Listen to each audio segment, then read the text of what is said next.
Good morning. Welcome to day 2 of the Summits River College, Sacramento State University Center for Practical and Professional Ethics Fall Ethics Symposium. For those of you who don't already know me, my name is Rick Schubert. I'm Executive Director of the CRC CPPE Fall Ethics Symposium Series and a philosophy professor here at Summits River College. This year's symposium is devoted to the ethics of saying things, freedom of speech on American college campuses. The ethics of saying things is particularly relevant to those of us in academia. Some of us say things for a living, others say things for course credit.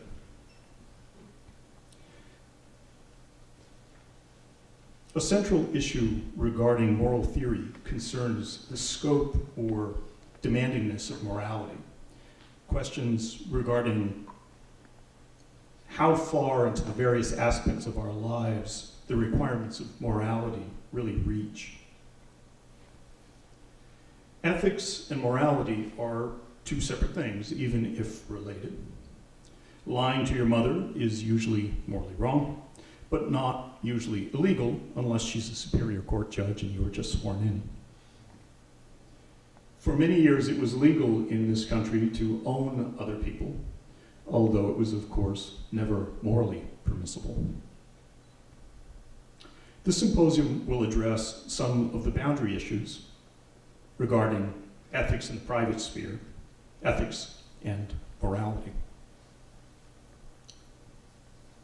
I'm very pleased to introduce Ginny McReynolds, CRC's Dean of Humanities and Social Sciences, who will offer us some opening remarks.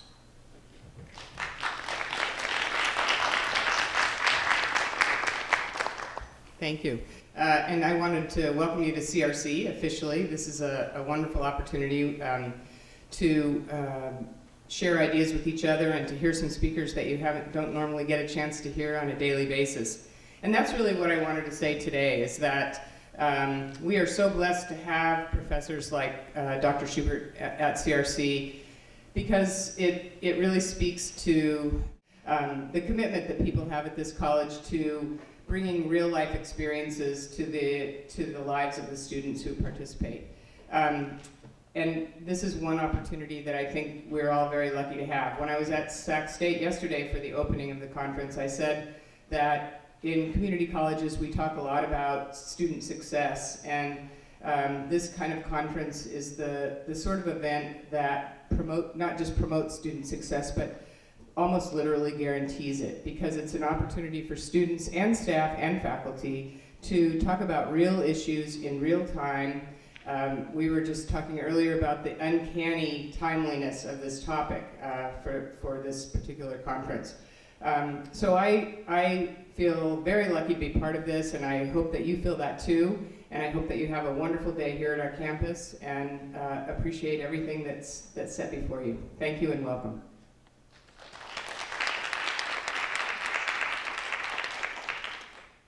Russell D Sylvester, former director of the Sacramento State Center for Practical and Professional Ethics and current chair of its philosophy department.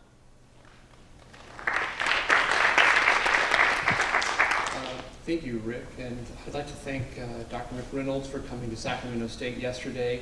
I'm here today as one of the representatives of Sacramento State, representing the philosophy department in particular. I'm currently serving as the chair of that department, and I see firsthand on a day-to-day basis the value of free speech in an academic environment. Our department has a very strong culture of speaking our mind, speaking to each other when we disagree with each other, speaking up in classes, and encouraging students to speak up in classes, even when they have different views on topics, and listening patiently to each other when we disagree. I have found and seen in my time as a professor the overwhelmingly positive value of having the tolerance to deal with issues in classrooms and outside of classrooms, where people start off thinking that they just can't listen to each other, and then by patient persistence in doing good, by listening to each other, by giving the other person a turn to talk, by going back and forth and willing to go a second round and a third round in conversation, you end up, more often than not, seeing areas of commonality with each other, and you end up, more often than not, getting closer to that type of friendship that Aristotle talked about long ago, where the accent is on things that we have in common, even where we still maintain differences on a number of other scores. I was impressed yesterday at the first day of this conference to see the high quality of the panelists and their deliberations with each other, the audience and their participation with the panelists, the discussions that happen in between the different formal stage events, and just the general texture of the day. And I'm looking forward to a second day of that here, and I hope to be able to stay for as much of it as possible. Please, if you have a chance to say hello to me during the in-between times, come up and introduce yourself to me.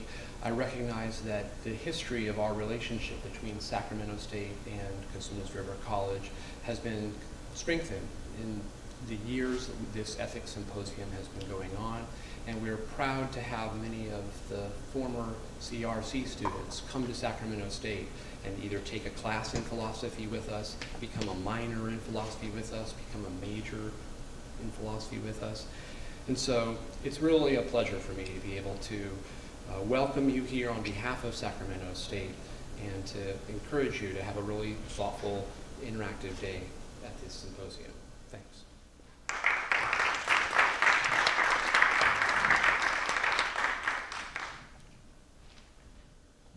Sean Denny from our partners at the Institute for Humane Studies. This year's Ethics Symposium is the result of a partnership between not only CRC and the CPPE, but also the IHS.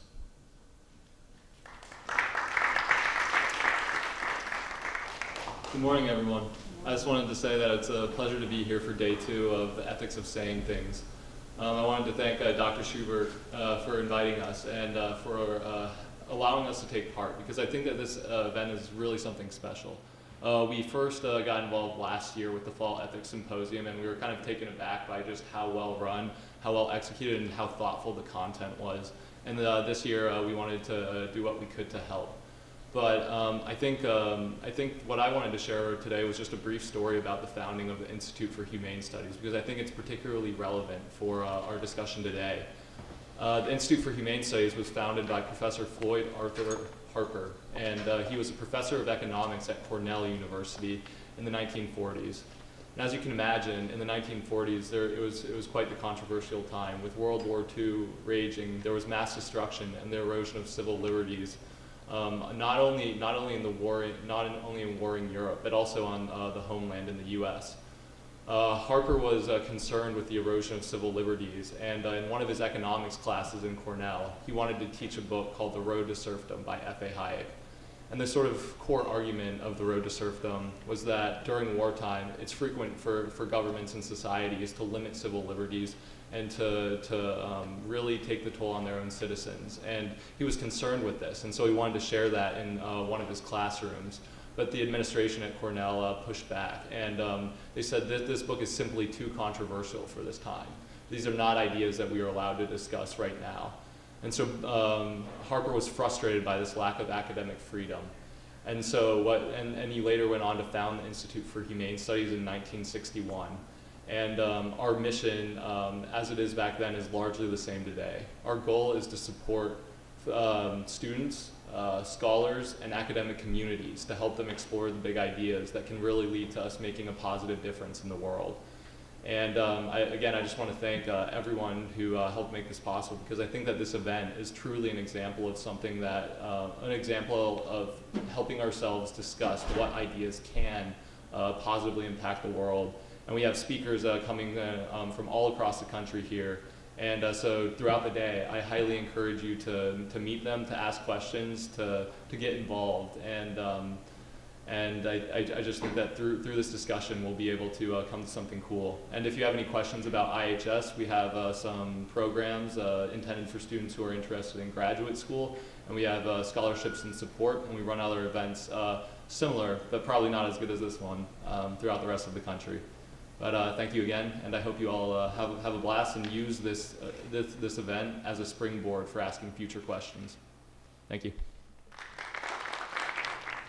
Our first session this morning features George Yancey, who will speak to us about the costs of science when we lose academic freedom.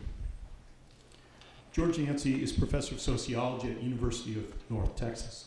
His research interests include Christian studies, science, knowledge, religion, race relations, interracial unions, and multicultural churches. He received his Ph.D. from the University of Texas at Austin. Responding to Dr. Yancey will be Jonathan Miles, Associate Professor of Philosophy at Quincy University, Illinois, where he teaches applied ethics, including medical ethics, business ethics, and political philosophy. His work centers on the intersection of epistemology and ethics, especially as it pertains to virtue theory. He's published on freedom of speech and pornography and international blasphemy laws in academic journals. He's currently writing a medical ethics textbook. Also commenting will be Kesia Campbell. Dr. Campbell is an experienced career economist specializing in economic theory, analysis, and policy. Jamaican born, she's an educator with extensive training in economics. She's a Ph.D. in economics and management. She's an experienced researcher who analyzes, whose analyses appear in published and authoritative journals. She's been teaching for over 10 years and has taught undergraduate as well as graduate level courses in economics. Our panel will also include Robert Taylor, Professor of Political Science at the University of California, Davis. He specializes in contemporary analytic political philosophy and the history of liberal political thought. He's written numerous articles on Kant, Mill, Rawls, autonomy, self-ownership, and commercial republicanism. And he published his first book, Reconstructing Rawls, The Kantian Foundations of Justice and Fairness, in 2011. His second book, entitled Exit Left, Markets and Mobility in Republican Thought, was published by Oxford University Press in March 2017. Please join me in welcoming Dr. Yancey to the podium.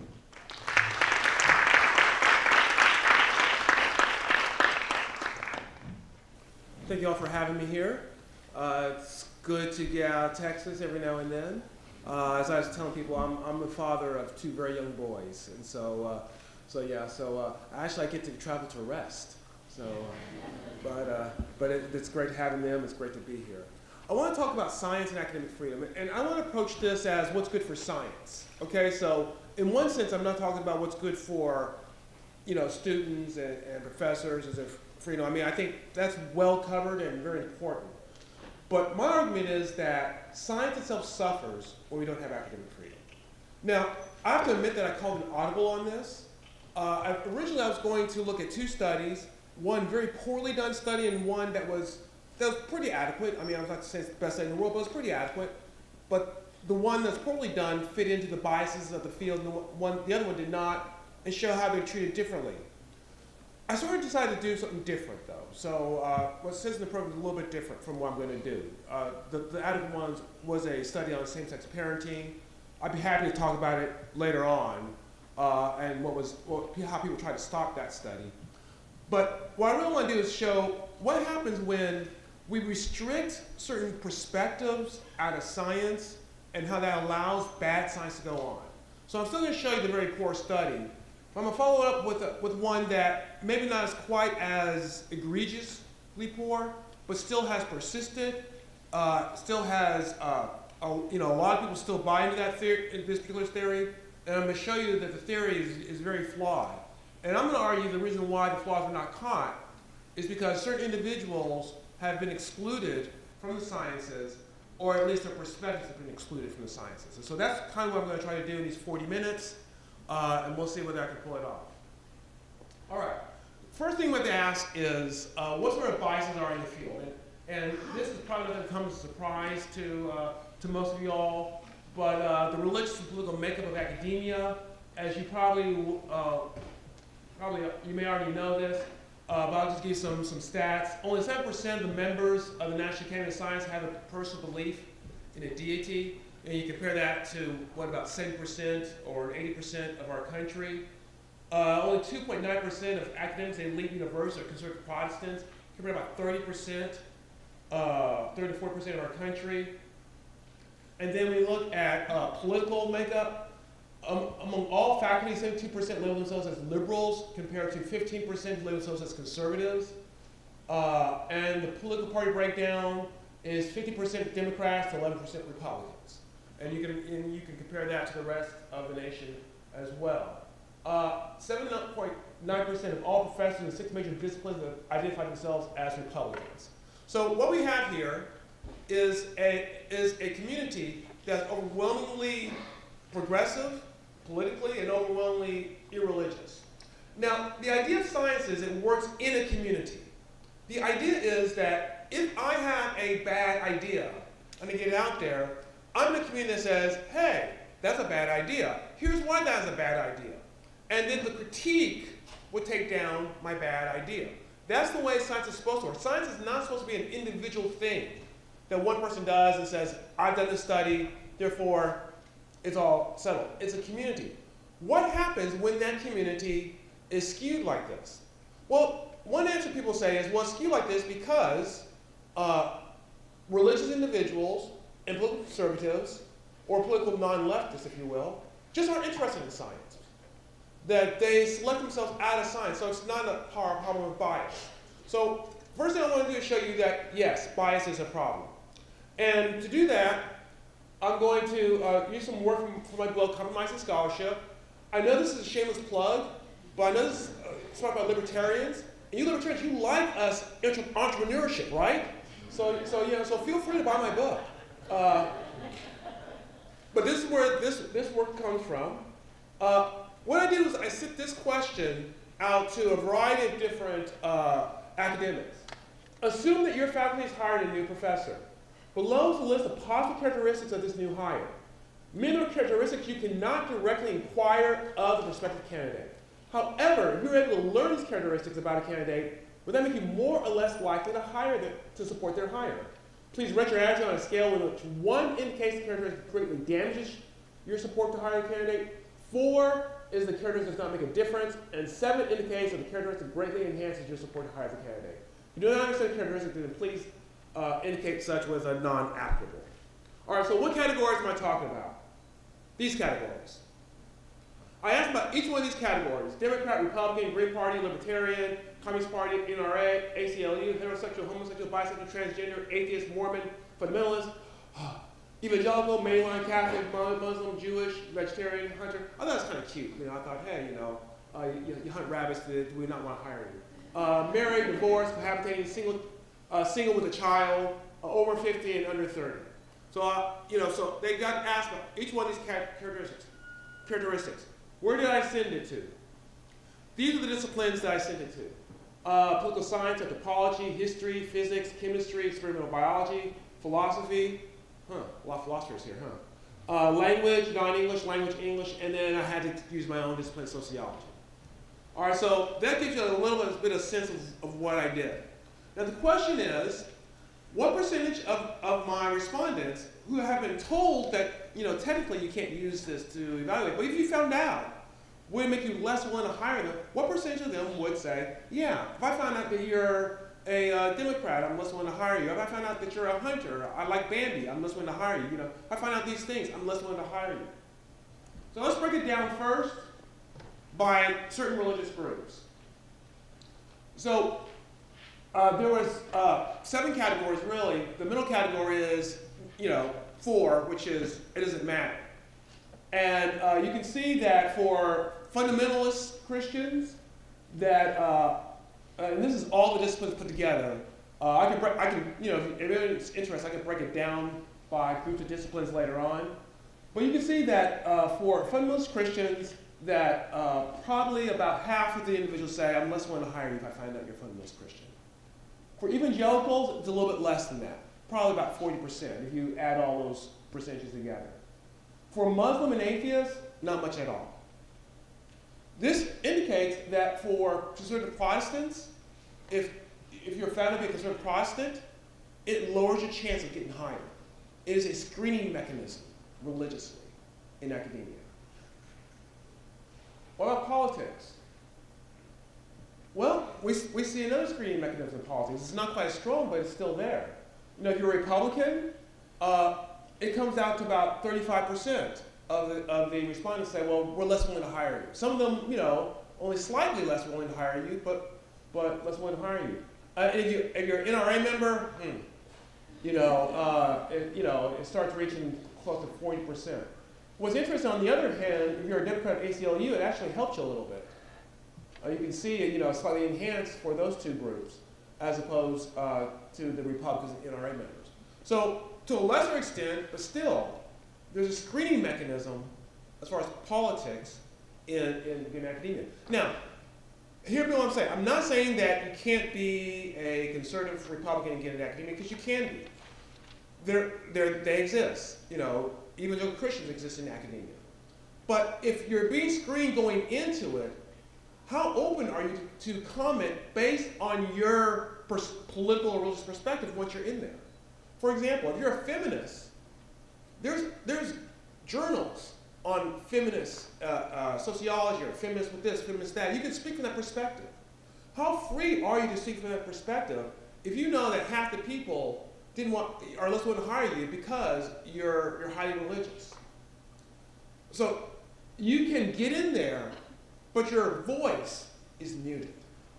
What happens in academia when your voice is muted? So, I want to talk about this a study that came out on religious generosity. Now, this came out in 2015, and what happened was, I think Decety is how you say his name, did some research where basically, looking at children between the age of 5 and 12, the study was done in 6 different countries: Canada, China, Jordan, South America, Turkey, and the United States. Used a game in which kids would be, see which kids would like to share these stickers. And I can tell you, my 2-year-old loves stickers. So I don't know if they still love them at 6, but my 2-year-old does. And the idea was, which kids are more generous. The author found that children in Christian and Muslim households were less generous sharing stickers than those from non-religious households. So this finding is that these religious kids are less generous. And here's the author. These results reveal the similarity across countries in how religion negatively influences children's altruism. All right, this caught my attention because this study was making all the headlines. It was cited in Forbes, LA Times, Economist, Slate, Scientific America, The Guardian, and its headlines: religious kids less generous, religious kids stingy, all this sort of stuff. Well, something didn't seem right to me when I looked at the study. And so I actually went and got the study. And I saw several red flags. Now, I'm not the only one who saw it. Several other people eventually saw many of these red flags, and one of them I'm about to show someone caught later on. But there were serious problems with this research. Now, politically, it fit in with the narrative of religion being bad. And so it was getting all this acclaim. But there were several problems. First, the study was published in a biology journal, not a social science journal. And the problem with that is, if you send me a biological paper to review, I'm going, okay, looks neat. Okay, so looks good to me. A social science paper I can actually review. I actually know what I'm looking for. So you have to wonder, why was it put in a biology journal, not social science? This is social science. Well, some of the reasons why it becomes clear when you start diving further into it. Games are not a good way to measure altruism. What if games are measuring something else? What if they're measuring compliance? There are better ways to look at altruism than games. The author now is making these big claims that we know that religion now impacts a kid's generosity, and yet the mechanism he's using is these games. Another big problem: did not include enough controls. For example, did not control for income. And in some of these countries, non-religious individuals are going to have higher income than religious individuals, and income may impact a willingness to share, because you can think about how if you have more money, it's easier for you to share than if you don't have as much money. So this was a major problem. To make the statement that he was making without any qualitative assessment, or just you know, that's very problematic. We know, you know, if we take what he says quantitatively, why is kids sharing these stickers? You know, why not look into their reasoning why rather than make this sort of assumption to make that sort of a claim? Now, this is the one well, it's the next one that's really bad. But to make this sort of claim with a non-generalizable sample, to say, all right, we now know, and then to get run in all these major journals, it floors me that he had the confidence to do that. If I did a study like that that has what we call a convenient sampling technique, you know, in other words, it's not random sample. You know, I wouldn't mind getting the story out there, but I would not make this claim. All right, hey, see, religious people, they're less generous than non-religious people. Now, this is the one that came out later after I first, that someone actually, and I was confused when I first read the article because it didn't look like the normal type of ways you display these sort of data. And I'll explain this in a second. Remember, he looked at 6 different countries. And what he did was, he numbered the countries 1 through 6 and made a variable of that. So, like the United States might have been first, and Jordan second, and then Canada third, or something like that. Well, anyone who's done any sort of work knows that you can't do that. You can't do that with a variable. And the reason why is that you could do that with, say, age, because being 40 is more than being 30. But if you put, say, Jordan 3 and United States 1, you're saying Jordan's higher than the United States. You can't measure countries like that.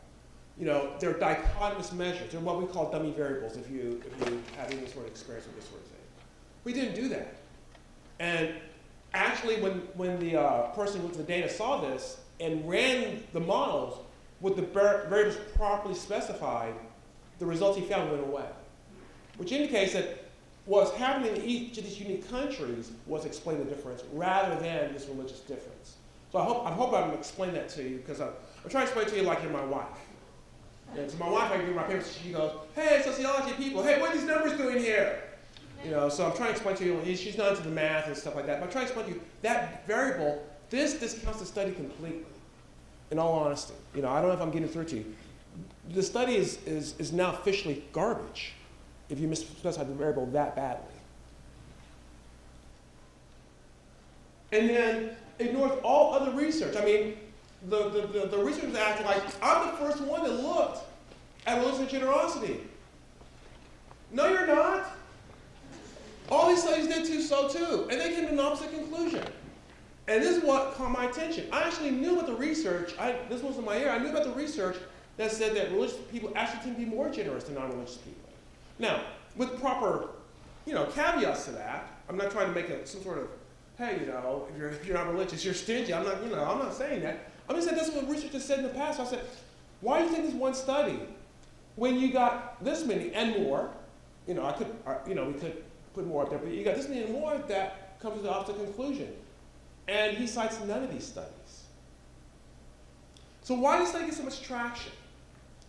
I argue it got so much traction because it fed into the biases of the field, which, of course, is same biases of the field that tends to exclude religious individuals. So when you don't have those voices in there, then stuff like this can get through. Now, fortunately, this study was caught early enough. What happens when it doesn't get caught? And that's what I want to look at. And this will be a little bit more controversial. Some of y'all may have heard the theory I'm about to look at. But, you know, theories can really be pushed forward. And if you don't have other voices pushing back, they can get, I believe, out of control. The theory I want to look at is something called right-wing authoritarianism.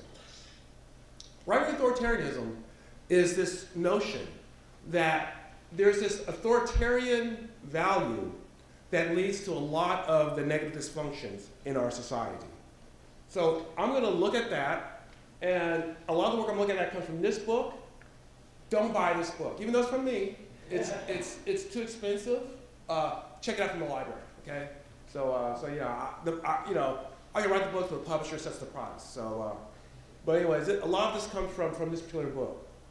All right, right-wing authoritarianism. It was a theory that originally proposed to explain intolerance and bigotry. And then they really expanded to explain a lot of other things. Vindictiveness, submission to authority. There's a lot of negative things that they connect to right-wing authoritarianism. The use of right-wing authoritarianism scale has discovered a valid measure of something. All right, I'm going to talk about the scale. It measures something. By the when you do diagnostics on the scale, when you look at some of the measures, no one can say it's not measuring anything. It is measuring something. So that's not my critique of right-wing authoritarianism. It does measure something. Now, that something is heavily correlated with intolerance, dichotomous thinking, in other words, thinking one way or the other, black or white, good or bad, there's no gray, there's nothing in between. Vindictiveness, bigotry against progressive groups such as LGBT, feminists, and atheists. That's something, whatever it is heavily correlated with all those things. That something is also heavily correlated with conservative political ideology and religiosity. So when people take this scale, if you are progressive, you tend to score low on right-wing authoritarianism. If you're conservative or non-progressive, you tend to score high on it. If you're religious, you tend to score high on it, non-religious, low on it. And so what's been happening is people have been making this argument, okay, there's this thing called authoritarianism. And individuals who get caught up in authoritarianism, they tend to follow authorities. They're willing to take away people's rights. If the authorities say, I want your right, the people go, okay. They're very aggressive. They're more willing to do violence against deviant groups. It's a nasty thing, the way I explain it and the way it comes out. And this thing is heavily correlated to people who are religious and non-leftists. Now, a Google search, if you do a Google Scholar search for the term in the title, right-wing authoritarianism, you'll get 337 hits. That's just in the title, all right? So in other words, this is not just some sort of theory that, Joe Johnson and a couple of buddies have in an article somewhere. This is something that is a major theory that's out there. Altmaier, book titled Right-Wing Authoritarianism, has been cited more than 2,000 times. 2,000 times. I think that's all the cites in my book altogether. This, once again, this is a major theory, all right? This is not, I just took apart a study that's not going to go anywhere. This has already gone somewhere. So you have this concept of something that shows that non-leftists and people who are religious tend to be bigoted, tend to be vindictive, tend to follow authorities, tend to want to take away our rights, let the authorities take away our rights. That's what this theory basically, you look at the data and people are saying, all right, hey. So I took a look at this theory. And first thing to understand is, what are the scale items they're using to find this something, what this something is? Now they say this something is this authoritarianism, this desire to take away the rights of others, to follow the authorities, okay? So what are the scale items they use to measure that? Well, you can go online and you can punch a right-wing authoritarian scale, and you can get a lot of different scales. So I invite you to do that at some point and to see whether the way I'm characterizing these scales is incorrect. So let me give you about 4 items on these scales.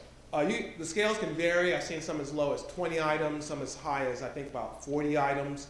So obviously I don't want to put them all up there because I won't have time to do anything else. But I'm going to show you 4 items that I think are fairly representative sort of items on this scale. Okay, so you're asked whether you agree or disagree with these items. Atheists and others who have rebelled against the established religions are no doubt every bit as good and virtuous as those that attend church regularly. Okay, and then if you say no, you're more authoritarian. Okay, homosexuals and feminists should be praised for being brave enough to defy traditional family values. Again, you say no, you're more authoritarian. The majority of those who criticize proper authorities in government and religion only create useless doubt in people's mind. Once again, now if you say yes, you're more authoritarian. We should treat protesters and radicals with open arms and open minds, since new ideas are the lifeblood of progressive change. Once again, if you say no, you're more authoritarian. So what you'll find when you look at these items is that certain groups are the ones that are evaluated. Most notably atheists, feminists, homosexuals, let's see what else is up there, radicals. So if there's negative comments against those groups, you're more authoritarian. Positive comments, you're less authoritarian.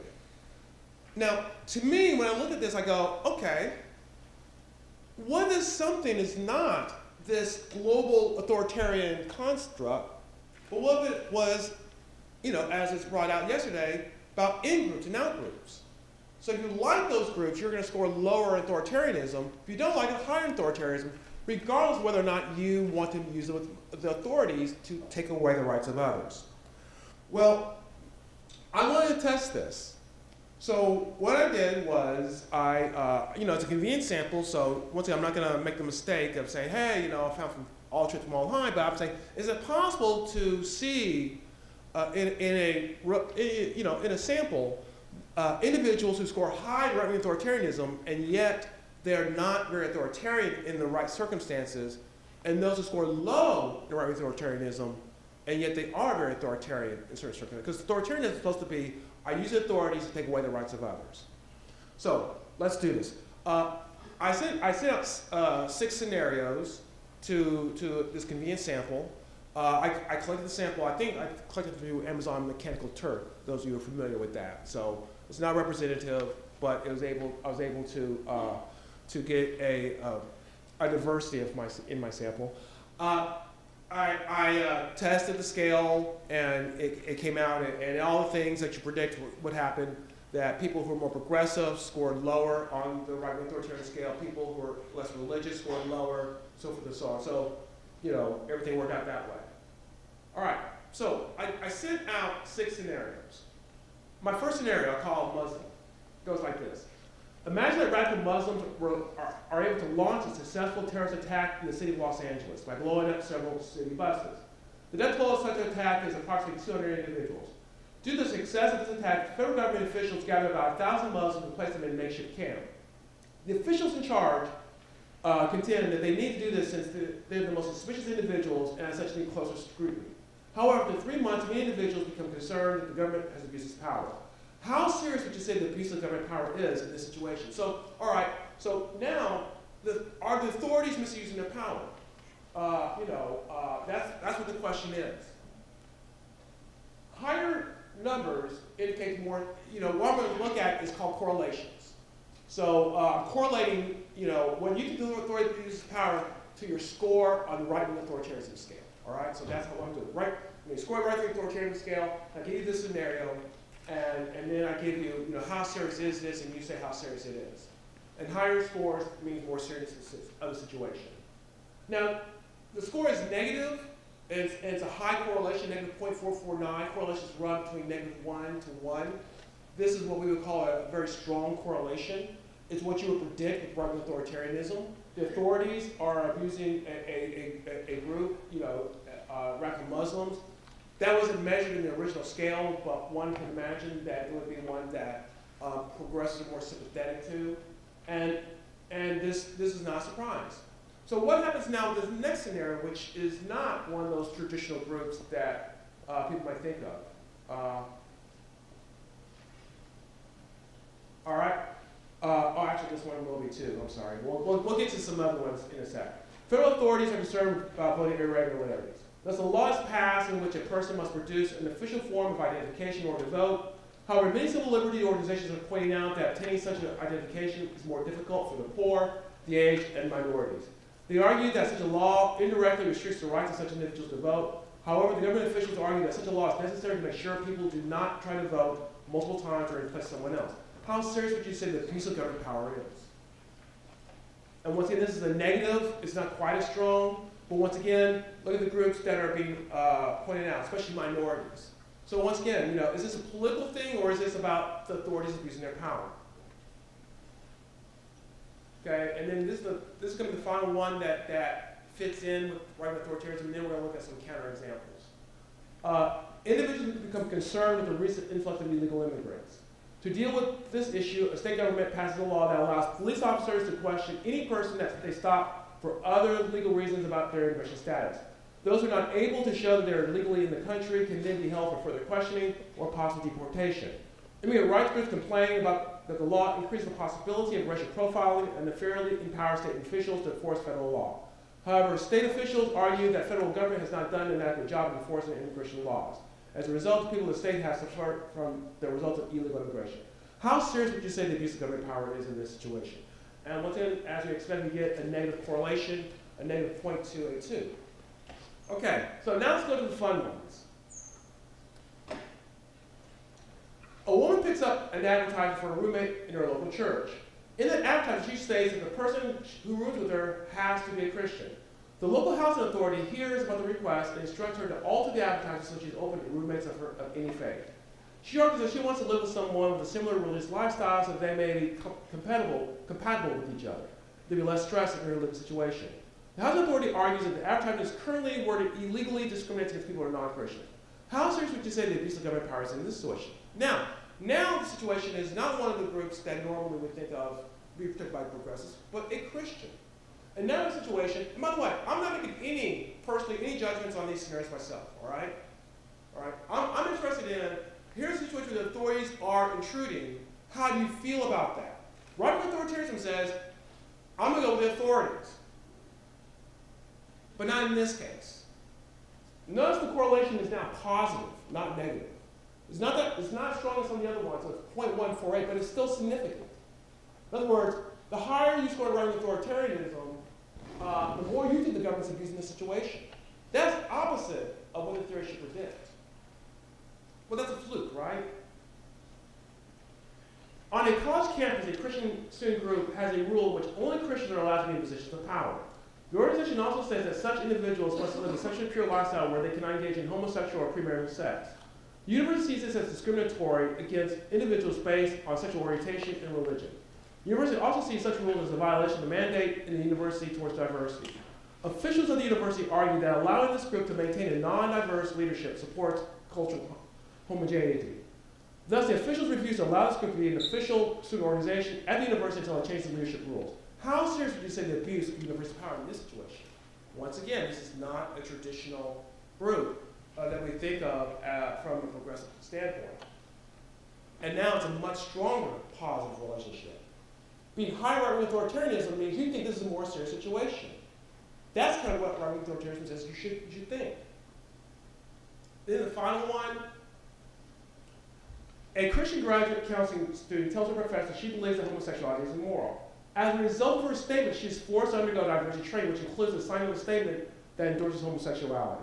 She refuses, stating that signing such a statement will go against her deeply felt religious beliefs. School officials argue that her refusal is grounds for dismissal since she is not able to serve the portion of the population as gay and lesbian. How serious would you say the abuse of the university power is in this situation? Once again, very powerful at 0.414. Right-wing authoritarianism says this is authorities abusing. Now, remember, this theory is supposed to say right-wing authoritarianism leads you to wanting authorities to come in and intervene. In the last three situations, it didn't. Why not? What changed? What changed was who's the victim. That's what changed. So this theory, once again, it measures something. But is it measuring this abuse of authority? Why hasn't someone done this before? Why haven't we tested this before and think through, why we look at the victims? Is it because that we screen out highly religious and conservatives and their thoughts from academia that we've not tested this before? Now, I want to, and where am I time? Okay, I can probably do this. I want to look at one other aspect to really show that this theory, not that it doesn't measure something, it does measure something, but its interpretation is deeply flawed. And my argument is the flaws have not been caught because of the sort of silos we've created in academia. I want to look at another aspect of this theory, and that's hostility. Because this theory says that people who are high right-wing authoritarianism are more vindictive than other individuals. They want the authorities to not only do something, but get them good. All right? And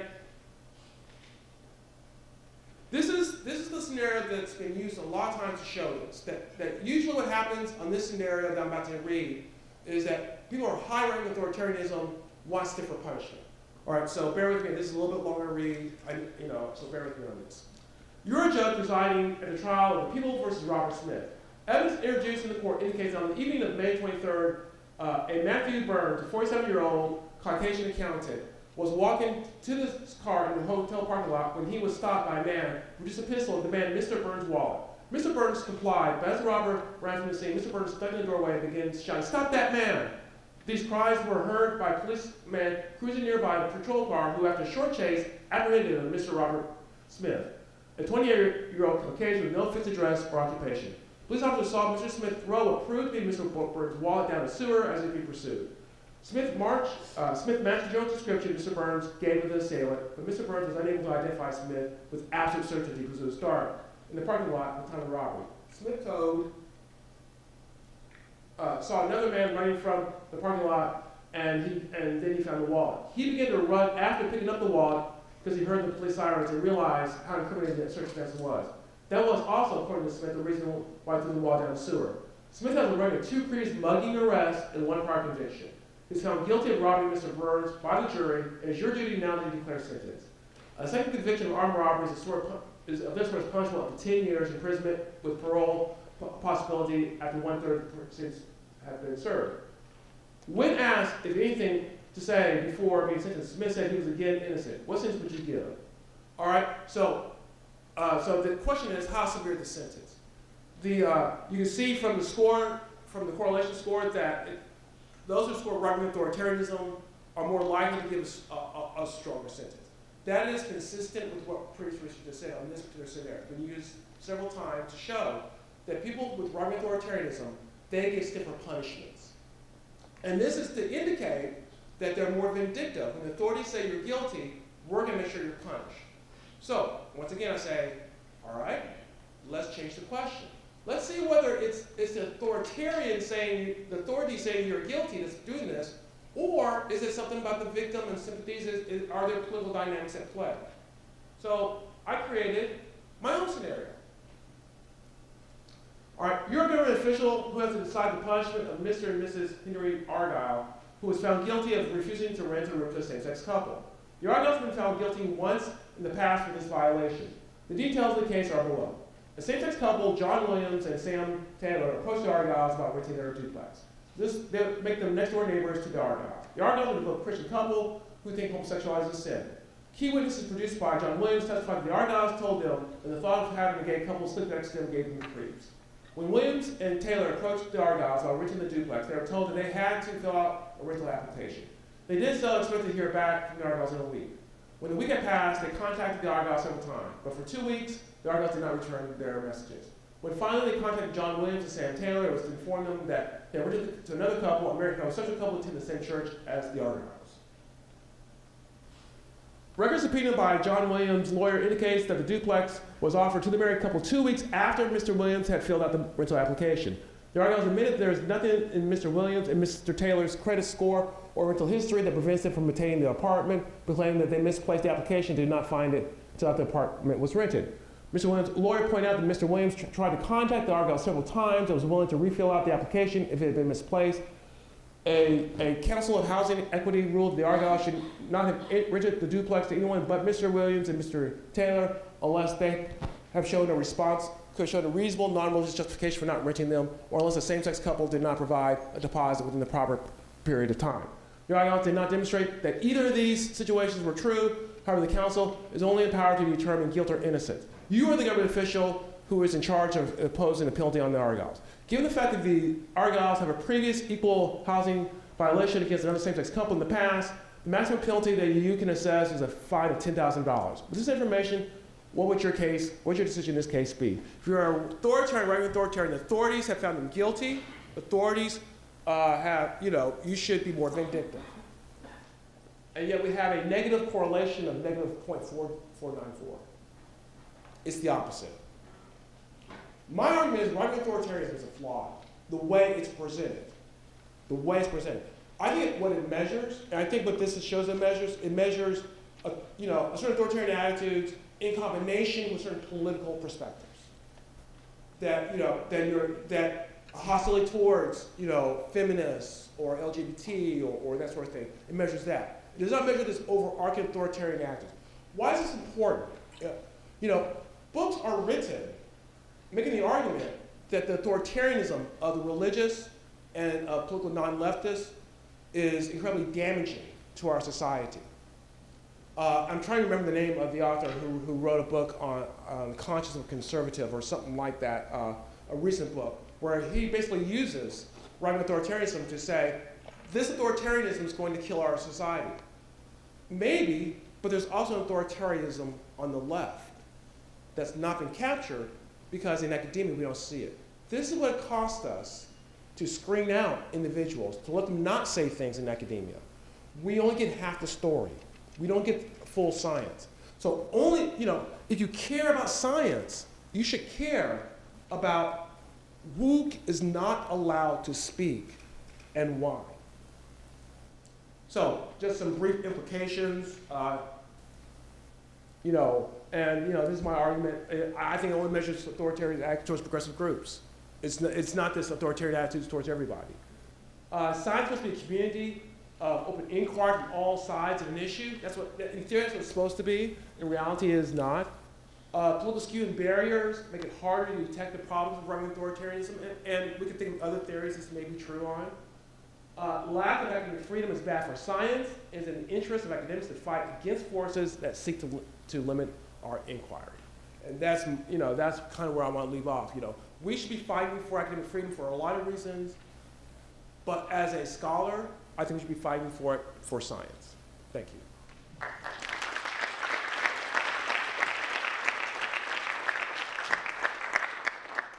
Professors Campbell, Taylor, and Miles will now offer brief comments, and then we'll open the floor for your comments and questions.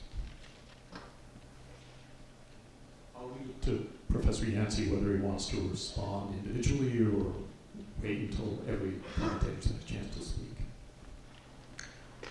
Just a quick general statement. Your presentation was particularly looking at the implications for science, but as I was listening, not only does it have these kind of implications that you laid out for science, but I became concerned about the quality of instruction generally. If it is the case that we see these particular costs or burdens that you kind of outlined, and we see limitations in what is the output from academia, and these are the individuals or these are the particular viewpoints that students are exposed to continually in the classroom, then it is a little bit concerning that we're not challenging our students to think about other particular types of input from individuals that themselves have been screened from academia. So not only would I think about the cost or burden or the limitations within science itself, but more pointedly, the quality of instruction is also limited based on what I kind of saw you outline. Just a general statement or thought that ran through my head as you were presenting.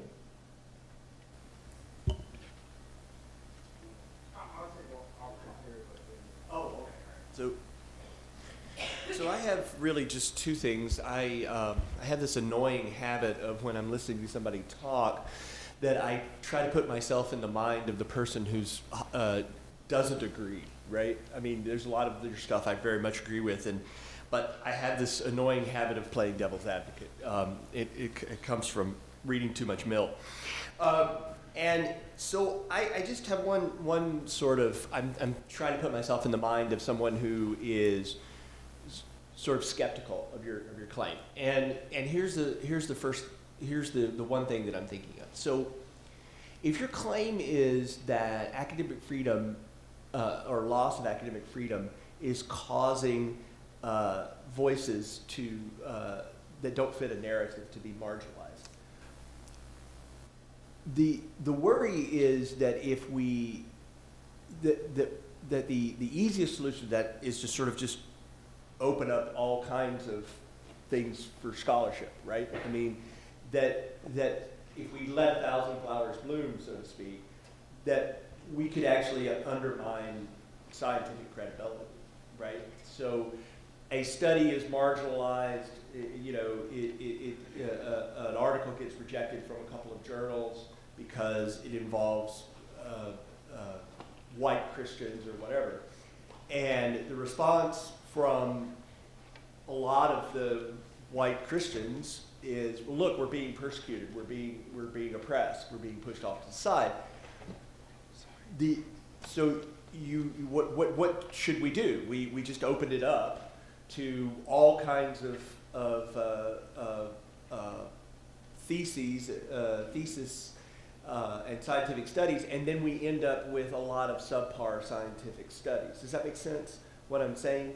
So I'm wondering how you might respond to the idea that one obvious solution to your problem is, well, we need to allow more voices in, and so let's open up the floodgates and be less circumspect, and the result will be an undermining of scientific credibility in an effort to try to not appear to be biased.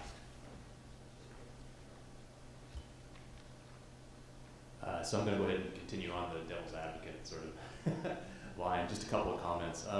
One is with respect to the first study you talked about, the survey results, about some evidence of discriminatory intent against conservative Protestants or Republicans or what have you. I mean, it would be very weird, I think, if that kind of discriminatory attitude didn't bleed through to actual hiring decisions, so I acknowledge that. But I'm wondering if there's something about the process, let's say, of deliberation that goes on, public deliberation, on a hiring committee or in a department meeting that might temper that discrimination somewhat. And the reason I say that is, and maybe I'm being a little overly idealistic here, although I did just participate in a hiring meeting yesterday. But you know, what you find in those meetings is there's a real prevalence of, well, there's really nothing but what I would call neutral arguments. I mean, nobody in a hiring meeting says, oh, did you notice this person was a conservative Protestant? Let's not hire them. They have to go through the motions, at least, of providing neutral reasons. And in that sense, they model, maybe insincerely, but they model a kind of impartiality. And I wonder if that doesn't affect what I would call the collective decision-making process, may look different. Your vote in that process may look different from the one you're just by yourself filling out a survey.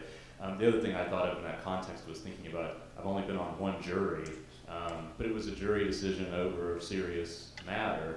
And there was something about, of course, maybe it helped if there was, a statue of justice in the room, with the blindfold and scales and the sword, as a reminder of how we're supposed to be behaving. But people seem to take the process quite seriously, and again, they at least model impartial behavior.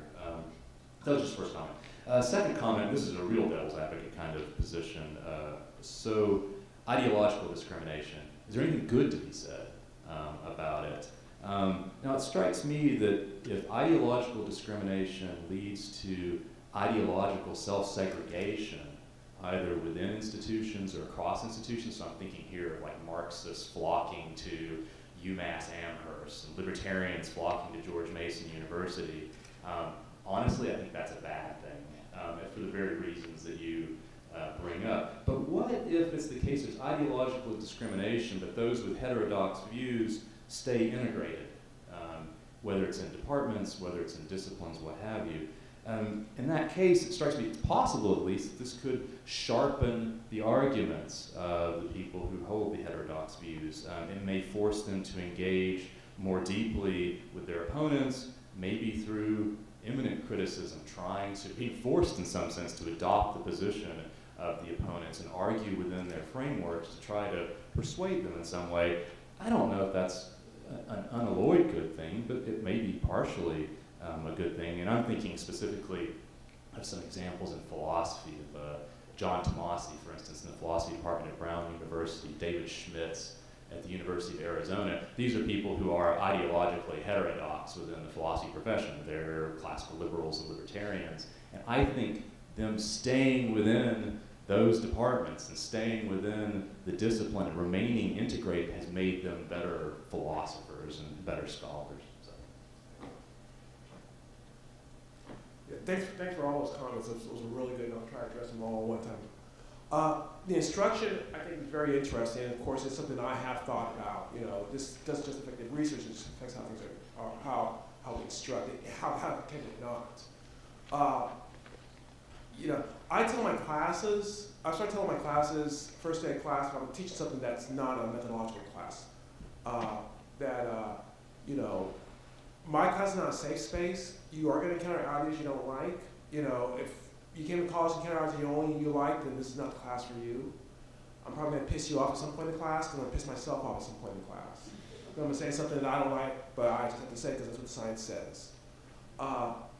So I try to do that, and I think that if you're aware that, I bring my biases, I have biases I bring to class. I'm not going to say, hey, I figured it out, But if you're aware of that, then I think it makes you a better instructor. And part of what I would like to challenge academics to do is just be aware of it. And many of them are. Many of the fine academics across the political spectrum, they know their bias and they work hard at it. I guess I would ask them to, maybe some others to work harder at that, to try to present different ideas, to try to present the ideas you disagree with in a fair manner, and do so. And I think that makes you a better instructor as well as a better academic, because you're forced to quickly think you're modeling it for your students. Now, so I think that is something that we should take very seriously. And of course, I think that the implications here do have implications with instruction as well. The idea of opening it up to all kinds of weird theses, I think the solution is not making science worse. My critiques of those studies, I didn't I didn't like these studies. It just seemed like it's the same. I analyzed them. I looked at them. I did research on right-wing authoritarianism. I used methodological techniques. And I think that's what has to be done. I think the answer is to be aware of the biases we bring in. What if we did what if I did my survey, and instead of Christian fundamentalists and evangelicals, where around 40–50% of the academics say that they are less one to hire them, it was Jews and Muslims. What do you think the reaction would be? What would we be doing?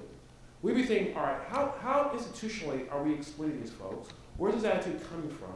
Do we need to train people to think about being more accepting of Jews and Muslims?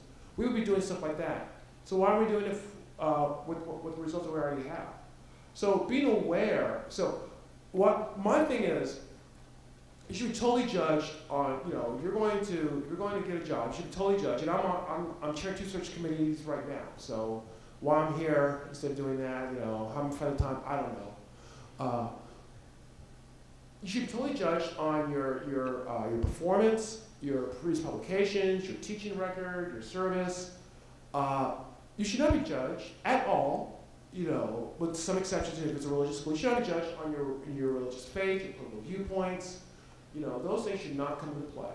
And if we do that, then the problem doesn't take care of itself. Because now we begin to have different perspectives, and they are evaluated on the basis of science. And so I think that is the solution. I'm not in favor of changing science in order to fit into a non-leftist narrative, but I'm not in favor of doing it for a leftist narrative either. I think we should go where the science takes us. And I think we were better off doing that if we can bring in different voices. The committees. Now that's an interesting one, because when I was doing the book Compromise in Scholarship, there actually, one of the reviewers did say, well, I heard of a situation where the junior faculty didn't want to hire someone because of their religious, but the senior faculty came in and overrid them. And they were using that to say, well, see, this happens. And my response was, you know what? I'm glad that happened. First, that's going to be one heck of an environment for that guy who comes in, or guy who comes in to that department. But second, you can't always count on the senior faculty doing that. I'm sure there's situations where that did not happen. There's also research that shows that social conservatives, even after controlling for their productivity, wind up at lower status occupations. So there is an effect that has happened. The committee itself, I don't think is enough to catch it. I do agree with you that in the committee, you're not going to say, I heard this person's a Republican, and I'm not going to, we can't have them. But I have known committees where people say, I don't like this person. And it may not be political, but that could be enough why that person doesn't vote for it. I know at least one situation and this has nothing to do with what I discussed, but someone did not get a job on the committee I was on because one of the people did not like her, and she convinced another person not to like her, and she lost by 1 vote when we were deciding to hire. So just not, you can say, I don't like someone. You don't have to say why you don't like someone. You can just not like someone. And if you're on a faculty, that can matter. So I hear you, and maybe the committee moderates it, but I don't think it eliminates it. And then the last, I agree with you. I think the students who benefit the most ironically, from our homogeneous political, religious academia are those who are not progressive and those who are religious. And the reason why is your ideas will get challenged. You'll be forced to defend them, and if they're good, you will be able to defend them, and they'll become sharper. If they're bad, you'll discard or you'll modify them. I personally am an evangelical Christian. I had some ideas going to grad school. Some of them were discarded because they were challenged. Others, I feel even stronger about them because I saw the challenge was crap. So I actually benefit from it. I think people who don't benefit is the Leninist Marxist who goes to grad school and then gets fed, he gets fat. I think that person, is good for the get challenged. I worry about those who don't get challenged though, who don't defend their ideas, who can't find their outlet. So it may be good for the heterodox thinker, but it's not so good for the non-heterodox thinker. And so that becomes part of the problem. The floor is now open to your questions. We'll be running 2 mics. Professor Kyle Swan, Director of the Center for Practical Professional Ethics and co-director for this event, will run one aisle and I'll run the other one. If you've got a mic, it's your turn to talk, unless somebody else is already talking, in which case you're next.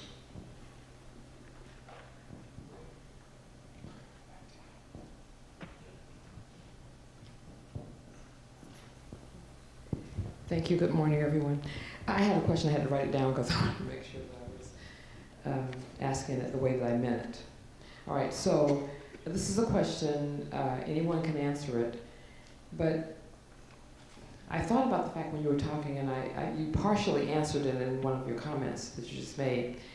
How common is it for professors to fail to offer varied points of view and research despite the fact that they do not necessarily agree on who or how, and I want to know who and how this is measured. How do you measure this? Okay. And then the benefits of measuring it. Yeah. That would be difficult for us to measure. I'll tell you why. We could do a questionnaire and ask professors, do you offer points of view that differ from your own? I think we run into problems of desirability effects. People will say, oh yeah, I do, even though they don't. So you actually would have to, to do it, it costs a lot of money.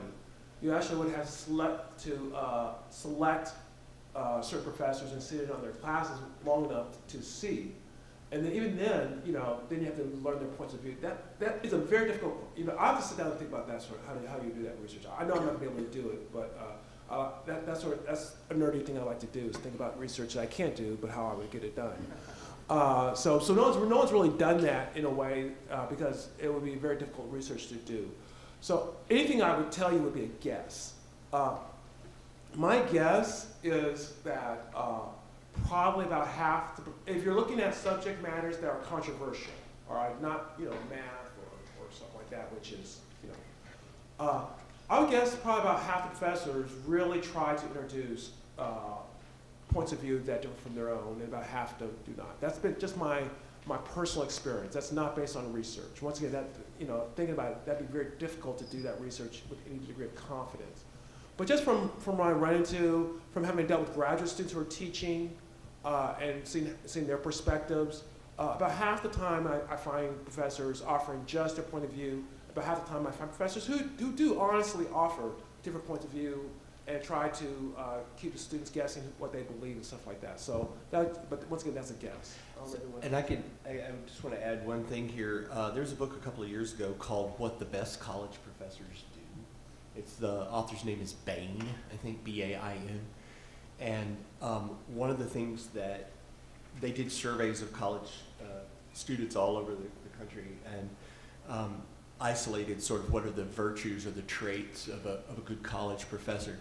And one of them was that they were an intellectual liaison between an academic discipline and their students. And that included, or very specifically, being able to provide different points of view about the same material. So I don't know how many of them do it, but I do know the best ones do it. I personally have never seen that measured, but just in terms of thinking like a social scientist, in terms of capturing that data, I don't think you could get it from the professor per se, because they would go, sure, yeah, I do that. I think it would have to be captured probably from the perspective of the final consumer, which is the student. And with a large enough data set, you could probably be able to measure or capture that concept of bias, however you measure it. I'm just thinking off the top of my head that it would probably have to be something initiated from a survey from students to get an idea of that particular bias overall, some sort of perception variable is what I would do. I wouldn't ask, because if you ask me, I'd go, yeah. But I would capture it from the students. You might be able to get from the syllabus. You know, I just thought about that. You can look at the readings and then you can see, are the readings only from a certain perspective or not? That's one possibility. But of course, that doesn't capture a professor who gives just the bare bones readings, or a professor who likes to play devil's advocate too. So, I mean, it'll be a very difficult data to capture, to be honest. And I understand what tonight thinking about that. So thank you very much for that. I was just going to ask, on student surveys, those of you that are students, is there a question on the student questionnaire at the end, you know, that thing that they give you points for filling out at the end of the class? Is there anything on there about, does your professor allow different viewpoints or anything like that? Because there is on ours. At Quincy University, there's something along that line. And I mean, it seems reasonable to me that there should be. I mean, that would be a good thing to know. So my question is, why wouldn't we focus on like the institution of academia? I'm thinking particularly about the textbooks themselves, and how even if you have a diverse group of professors, if the materials that they're offering the students are biased in themselves, then what good is? Because the student is going to be absorbing what's in the book and the textbook more often than not, and that's what they're going to reference, and that's what they're going to go back to. So why wouldn't you look more at that in terms of like trying to find bias or trying to create more diversity? Sure. There have been some studies of textbooks. The thing is that textbooks will cater to what the professors want. And so if we had a more diverse professorate, you would get more diverse textbooks, because if you had, libertarian sociologists, enough of them to make a libertarian textbook, trust me, they want to make that money. And so you would get that sort of textbook in sociology. So there have been some studies, but they've been few and far between, because I do think that the action is with the professor. Whether we realize it or not, we really dictate a lot of what's going to happen in academia and the materials. And of course, we're going to assign, you can also assign readings beyond the textbook. And so if you want to give a more balanced perspective, you can do that with readings as well. So I guess that's why I focus more on professors than textbooks per se. So my question is, coming from a sociology perspective, right, Dr. Yancey, you gave a wonderful speech and presentation about enlightening the realities of biases and how religious people and conservatives are marginalized and stigmatized by most of academia. And my question is, you've mentioned a lot of disparities in how people in academia, especially professors and people of authority, tend to follow a trend that they have inherent biases, or they somehow want to portray themselves and their knowledge and in their field as more so, to use a term lightly, overly competent or expert in their field. So they try to portray a sense of dignity in their work. And I wonder how that factors in when you're designing a study, especially when you're a professor or when you're a student consuming the work, that you really digest and see that the professor has a sense of pride in his work. So what I'm trying to say is, you have a sense of how you do the work and you want to establish your reputation, but in doing so, you preserve your reputation more than you establish your work, and that damages science, which is reflected in your study. So I want to see how your thoughts would be on designing an effective study that accounts for when you're trying to assert a claim that you're trying to get something out of it, you're trying to make people think of you more so. So what I'm trying to say is, how would you, from a sociology perspective, how would you design a study that accounts for people's need for self-heightency? Okay, if I'm hearing you correctly, what you're saying is, when I'm trying to study professors, I'm studying people who are experts in their field, and therefore they have a high degree of competency. And how do I take that into consideration when I design my work? And I've studied professors, not just this, but in other studies. First, there's several things about professors that when you study them that is just first, they're very busy people. And so, trying to get them to fill out a survey is always a fun challenge. And second, you're right, professors are in a position where they have a certain amount of intellectual status. So they think of them in certain ways. It's one of the reasons why when I do research like this, a lot of times I don't tell professors exactly what I'm looking for, because then they will tend to shape it, what we call social desirability and bias. This particular research, I actually couched in a larger survey on collegiality. So I asked them several other questions that I promptly discarded because I didn't care about the answers to those questions. But that was the question I wanted to get at. And in that sense, I primed them to think, all right, this is about being collegiate. That's what this survey is about. And that is how I try to get more honest answers. So you do think about those sort of things as you design your studies. A certain level of, I won't say deception, but not telling the whole truth is sometimes necessary. And that's, so I do take that into consideration. Excuse me.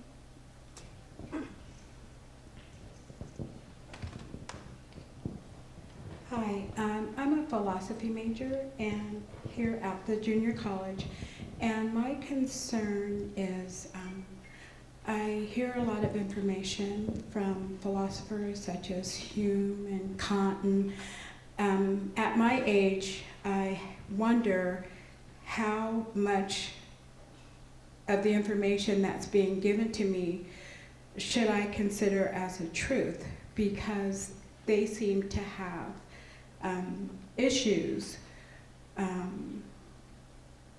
race issues, with Negroes being inferior, So, and I hear and I want to study these things because I am a religious person, a very religious person, always have been. And so I sit there and I wonder, if this person is so religious, how are they saying these things? Or how can I actually believe what I'm hearing, the way that they're relating, that this is the way they want me to think, these theories?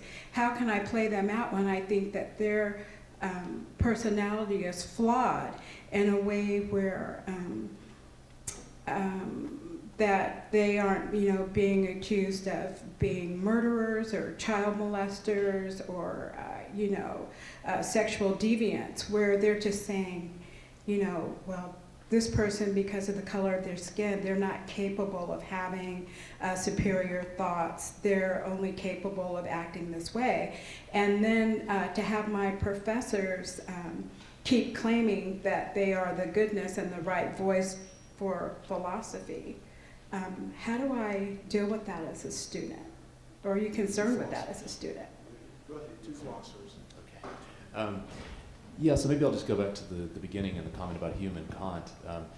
Trust me when I say that Kant does not want you to treat his work as the gospel of truth. He'd be horrified by that. If you go read his essay, What is Enlightenment? He says right up front, I want you to have the courage to use your own understanding. that's critical reason rather than dogmatic reason. There's a way to use reasoning. He also makes a distinction between private and public reason, but there's a kind of instrumental, technical reason that one could use, simply sort of working through to certain kinds of applications or conclusions from the thought or the theory of somebody like a Kant. He wants you to go far further in the use of reason than that. He wants you to challenge his own reasoning. To him, it's not important that you agree with him. It's important that you think and think critically. So certainly you can look at Kant's anthropological writings and see statements made there that are that are frankly racist. But even in those cases, Kant's not suggesting that you accept what he's saying at face value. He's urging and encouraging you, in fact, to apply critical reason to what he's saying. Yeah, so I guess I agree with everything Robert just said about Kant, and Hume, of course, is the consummate skeptic in many of these things. So he would want you to just question everything in many ways, and would probably see your sentiment, your desire to in this kind of allergic to this kind of thing as something fruitful to explore. If the further question is something like, I guess I would, if I were your philosophy professor, I would challenge you in this way. I would say, what is my problem with reading people that I know are racist, sexist? You know, I have this problem with Aristotle all the time, right? Like Aristotle, love Aristotle. Something Aristotelian has got to be right about the way nature is and those sorts of things. But he was also someone who believed that slaves couldn't have flourishing. They couldn't flourish. They, you know, all of these sorts of things. He thought women were kind of a separate entity and they flourished in different ways and this sort of stuff. And what do I do with that, especially as someone who's very much in favor of free markets? And we get to Aristotle, who was no fan of trade. He called it just sort of egregious and awful. And then even I love free speech so much, and then I get to Aristotle, who was no fan of free speech, right? And these sorts of things. And what I'm left with is it that I feel like I'm somehow complicit in their error or their bad character by reading them and appreciating them, right?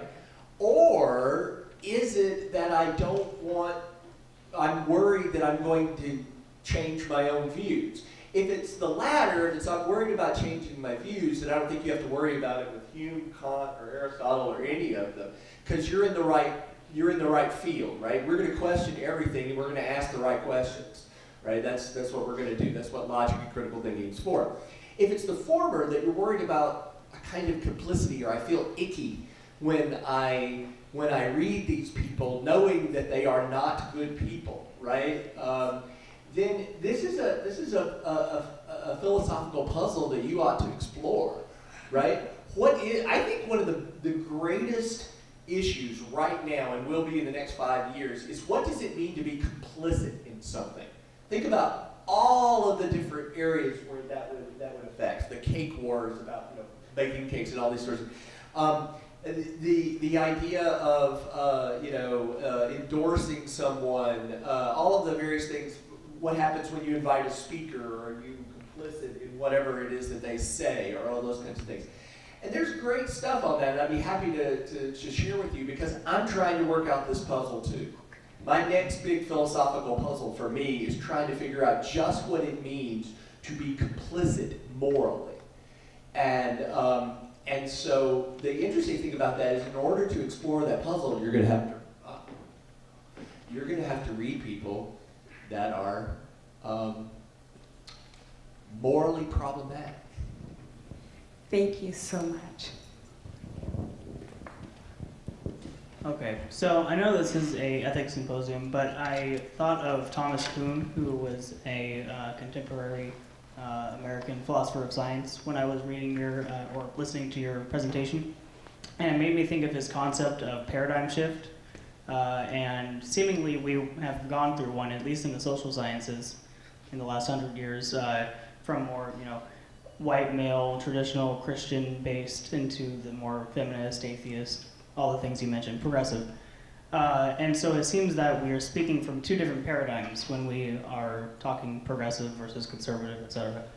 And so given that, what are some practical things that all the panelists, and Professor Yancey yourself, have done in your research to kind of bridge the gap between the paradigms, and what are some areas where we can maybe improve? I love Kuhn. And his theories of the paradigm I read in grad school, and it really helped shape how I saw things, and it probably helps to drive some of my work. And Kuhn's idea was that paradigms would fall apart once the problems in them become evident enough, but then we just have a new paradigm. And Kuhn argues that we can never fully escape the paradigm, because science is always limited to some degree. He might be right, it may be that what we need, I hope he's not completely right, but I think the evidence seems to suggest that he is. I like to think of science as just this search for truth no matter where it goes, and not constrained by these paradigms. But I've not seen that science, and so maybe what we need to do is to set up a new paradigm. And if that is the direction, if he is correct, and I don't want him to be correct, but the evidence seems to suggest he's correct, then part of, I guess, what I'm doing is trying to break the old paradigm. I don't see the paradigm constrained, it is constrained politically to a certain extent, but I don't think it has to be.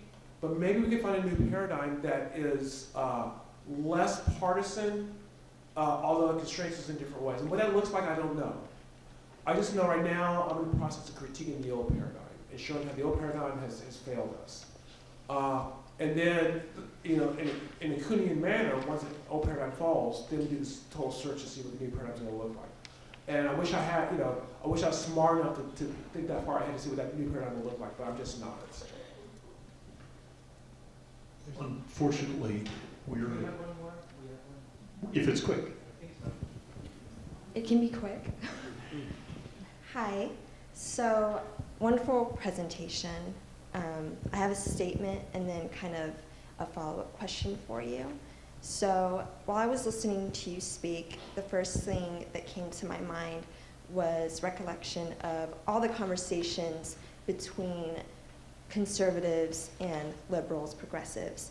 And what I've always noticed, specifically in academia, is some of the most enriching and rewarding conversations come out of conflict.